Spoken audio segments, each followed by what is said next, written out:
The Last Journey. In a quiet village nestled among rolling hills, there was an old farmer named Henry who lived alone. His only companion was a golden retriever named Max, who had been by his side for over a decade. Max wasn't just a dog to Henry, he was family, his best friend, and his protector. Every morning the two would walk the fields together, Henry with his cane and Max trotting beside him, his fur glistening in the early morning sun. Max had grown slower over the years, his once energetic leaps now more cautious and measured. But his loyalty never wavered. He would still sit by Henry's side as the farmer worked the land, his watchful eyes never straying far from his friend. The villagers often marveled at their bond, telling stories of how Max had once saved Henry from a wild boar years ago, or how he would lay beside Henry's chair every evening as the farmer dozed off to sleep. One winter, when the first snow began to fall, Henry grew gravely ill. His body, already frail from years of hard work, couldn't fight the illness. He knew his time was coming, but he wasn't afraid. He had Max, and he knew that the dog would see him through the hardest part. As Henry lay in bed, struggling to breathe, Max refused to leave his side.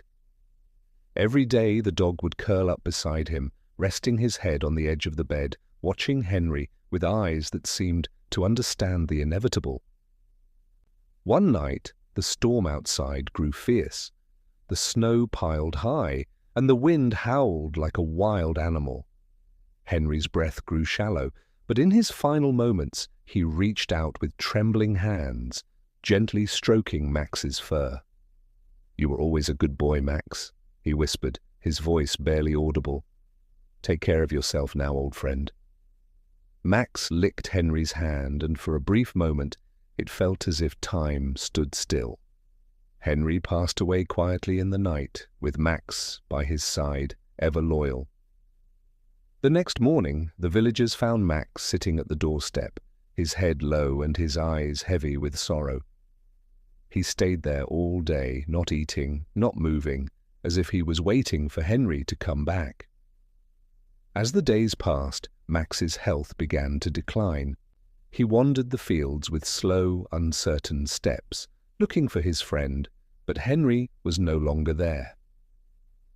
One evening, as the sun set behind the hills, Max returned to the house, lying down in the place where Henry had once sat. His eyes closed one last time, and he drifted peacefully into sleep, following his beloved owner to the other side. The village never forgot the bond between Henry and Max. They built a small memorial near the old farmhouse, where the dog and his master had walked together so many times. And for years, the villagers would tell the story of the loyal dog who waited, even beyond death, for his friend to return.